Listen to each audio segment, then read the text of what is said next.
Assalamualaikum warahmatullahi wabarakatuh. Selamat pagi, salam sejahtera buat kita semua. Hari ini kita ada di video ketiga seri Data Scientist. Kita akan membahas salah satu life cycle data science, yaitu business understanding. Dan juga 10 studi kasus yang sudah dilakukan perusahaan-perusahaan besar seperti Walmart, Netflix, kemudian Uber, LinkedIn, dan beberapa seperti Amazon. Sebelum kita mulai, bagi teman-teman yang belum melihat video pertama tentang profesi data scientist, bisa klik link yang ada di atas. Kemudian bagi teman-teman yang belum melihat 6 life cycle dari data science di video kedua, boleh juga klik link yang ada di atas. Baik, kita lanjut. Data science proses yang sudah dijelaskan pada video kedua yang terdiri dari 6 step, yaitu business understanding, data understanding, data preparation, modeling, kemudian ada evaluation dan juga deployment. Kita akan membahas di tahap yang pertama, yaitu business understanding. Nah, teman-teman, apa sih business understanding itu? Jadi, business understanding itu akan memberikan sebuah roh kenapa sih kita harus membuat atau mengolah data itu. Tujuannya apa? Jadi tujuannya harus jelas dulu. Nah, kekuatan pertanyaan akan membantu teman-teman untuk merumuskan tujuan organisasi atau bisnis Anda itu apa dalam pengolahan data tersebut. Nah, setelah itu adalah tahapan merumuskan bisnis understanding sendiri. Di sini saya bagi menjadi 4 supaya bisa lebih terstruktur. Yang pertama adalah tujuan organisasi dan bisnisnya itu sendiri. Jadi, kenapa sih kok teman-teman harus mengolah data ini, mencari insight, mencari wawasan. Jadi, harus jelas tujuannya apa dulu. Nah, nanti teman-teman pertanyaan-pertanyaan yang teman-teman lontarkan untuk sebenarnya buat apa sih ini akan membantu teman-teman untuk merumuskan tujuan itu sendiri dan manfaat di akhirnya gitu. Kemudian tahap kedua adalah kebutuhan bisnis. Kebutuhan bisnis adalah apa sih beberapa hal gitu yang dilakukan atau yang di list untuk membantu mencapai tujuan organisasi tersebut gitu. Kemudian yang ketiga, teman-teman bisa merumuskan dalam bentuk pertanyaan masalah apa sih yang sebenarnya bisa saya selesaikan ketika saya mengolah data science ini. Ketika saya mengolah data ini mendapatkan sebuah pola, mendapatkan sebuah insight atau pengetahuan. Jadi benar-benar tahu sebenarnya kita mau apa. Itu ya sekali lagi di video kedua saya sebutkan bahwa contoh ketika mahasiswa mengolah sebuah data, mencari di public dataset. Nah, mereka hanya cenderung ya sudah yang penting ada datanya saya olah, tapi nggak tahu ini sebenarnya tujuannya bisa dipakai buat apa. Nah, jangan sampai teman-teman nanti terjebak pada titik tersebut. Kemudian yang terakhir adalah nilai bisnis. Nilai bisnis adalah manfaat atau keuntungan yang diperoleh dari sebuah aktivitas, produk atau sebuah layanan, teman-teman. Jadi, kira-kira setelah masalah itu bisa terjawab, kira-kira nilai nilai bisnis apa yang bisa teman-teman dapatkan itu benar-benar harus jelas. Terutama bagi teman-teman mahasiswa ya, ketika mengambil tema data science gitu ya, katakanlah pengolahan data mining, klasifikasi harus jelas semuanya. Ini akan masuk di bab satu, teman-teman. Jadi latar belakang teman-teman supaya benar-benar jelas. Manfaatnya supaya benar-benar bisa dirasakan. Jadi tidak hanya keren-kerenan masalah saya membentuk sebuah modeling gitu, tapi nggak tahu buat apa. Nah, ini adalah contoh salah satu. Jadi ini saya ambil salah satu studi kasus perusahaan besar yang memanfaatkan pengolahan data. Di sini saya ambil yang Walmart case ya, teman-teman. Jadi Walmart itu adalah sebuah sederhananya perusahaan retail gitu ya. Kalau di Indonesia itu kayak misalnya Giant, kemudian Superindo, tapi kan Walmart ini di Amerika ya, ini jenis seperti Amazon. Nah, kalau yang Walmart itu dia punya toko online dan offline atau fisik gitu ya. Nah, Walmart ini kebanyakan toko fisiknya banyak banget. Walmart sendiri punya masalah seperti beberapa barang tidak laku, kemudian beberapa barang merek tertentu banyak yang tidak diminati, Kemudian Walmart punya banyak aset yang terdigitalisasi transaksinya gitu ya. Kemudian maka dari itu dia pengen mengolah data untuk pengalaman belanja pelanggan yang dipersonalisasi. Dipersonalisasi itu artinya adalah preferensi dari pembelinya, teman-teman. Jadi lebih suka yang mana, barang yang mana, merek yang mana, kemudian jenisnya apa gitu ya. Itu preferensi.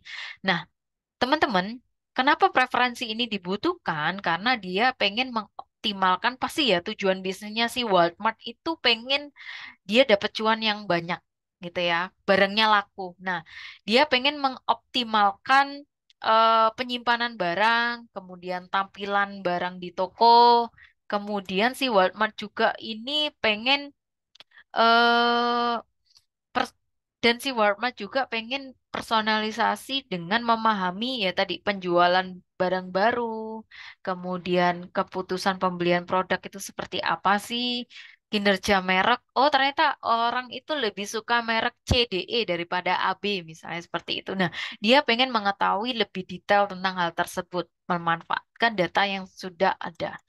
Nah, teman-teman, eh kita breakdown lagi. Jadi tadi secara garis besar. Sekarang kita breakdown menjadi 4 tahapan. Yang pertama adalah tujuan bisnis. Nah, tujuan bisnis dari Walmart sendiri adalah pastinya dia pengen menjual barang yang lebih banyak di toko offline. Kebutuhan bisnisnya, apa sih kebutuhan bisnis? Jadi sekali lagi kebutuhan bisnis adalah hal-hal yang terkait pendukung tercapainya tujuan bisnis. Jadi contoh, kalau barang itu banyak terjual kan berarti tempat belanjanya nyaman, penataan barangnya nggak susah dicari, preferensi barang juga sesuai customer gitu ya. Nah, dari kebutuhan bisnis itu akan ditarik permasalahan bisnis. Kita coba cari sebuah pertanyaan, misalnya bagaimana mengetahui produk apa yang paling diminati, faktor apa yang mempengaruhi dalam pembelian. Nah, di situ nanti jelas data itu mau diolah seperti apa, kemudian untuk menjawab permasalahan bisnis yang mana, teman-teman. Jadi, teman-teman, yang terakhir adalah nilai bisnis. Jadi, nilai bisnis adalah ketika pertanyaan-pertanyaan ini bisa terjawab gitu ya, bisa dijawab. Nah, dari situ akan jelas teman-teman langkah-langkah teman-teman ketika menentukan bisnis understanding dari pekerjaan seorang data science gitu ya. Jadi nggak asal kita hanya berfokus pada modeling, pakai algoritma ini loh, pakai ini selesai. Tapi sekeren apapun tuh model yang kita hasilkan, tapi kalau misalnya nggak sesuai dengan apa yang harus dijawab dalam bisnis teman-teman ya, pro gitu ya, mubadir gitu ya, mubadir. Nah, teman-teman, strategi apa yang bisa diambil Walmart dari beberapa kasusnya tadi dan kebutuhan bisnis, kebutuhan bisnis dan pertanyaan masalah yang harus dijawab.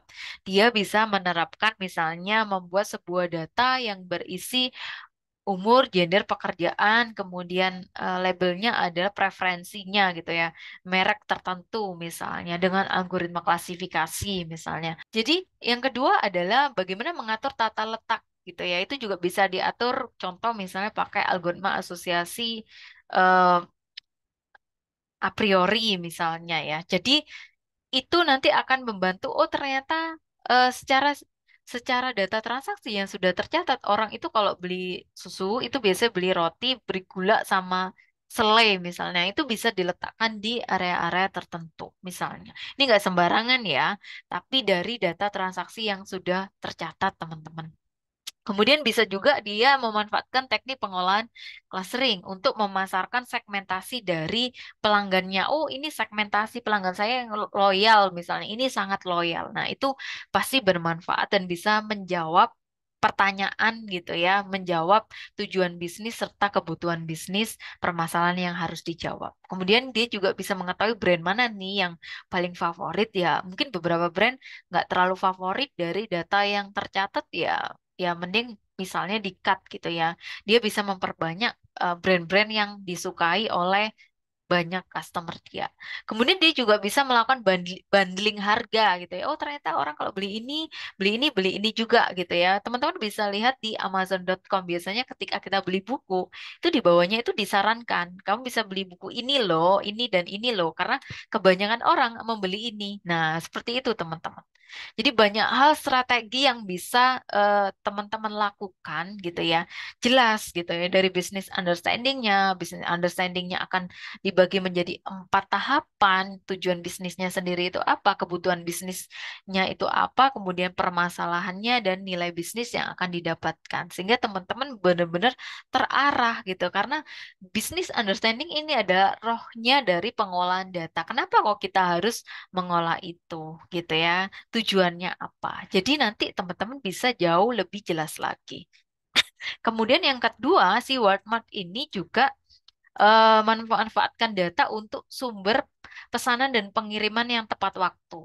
Nah, dia pengen eh, pengiriman itu bisa diperkirakan real time dan tepat waktu. Kemudian Walmart juga dia mempertimbangkannya berdasarkan jarak, kemudian jumlah pengiriman yang tersedia, kemudian tingkat inventaris atau kesediaan barangnya sendiri, dan juga dia bisa meminimalkan biaya transportasi dan pengiriman yang tepat waktu. Nah, coba kita breakdown lagi ya teman-teman kayak yang tadi. Jadi tujuan bisnis itu ya kalau di dalam bisnis Walmart ya pasti dia pengen memaksimalkan penjualan. Apa yang dilakukan itu ada di kebutuhan bisnis. Dia supaya terjual banyak ya dia mungkin kepuasan pelanggan dia pengen jaga keterlambatan pengiriman sangat minim, membangun kepercayaan pelanggan karena orang yang sudah percaya biasanya kan dia trust loyal gitu ya terhadap perusahaan tersebut kebanyakan seperti itu. Nah, kemudian permasalahan bisnisnya kita rumuskan dulu. Oh, bagaimana? Berarti saya harus bagaimana sih data ini bisa menjawab ketersediaan sumber daya, pengiriman yang tepat waktu, faktor apa yang mempengaruhi keterlambatan. Kemudian bagaimana perusahaan bisa mengecek stok secara real time, bagaimana mengoptimalkan rantai pasokan, kemudian dan beberapa hal yang sekiranya kita bisa jawab dari data yang kita olah, teman-teman. Nilai bisnisnya bagaimana bisa menentukan strategi rantai produk sampai ke pengiriman.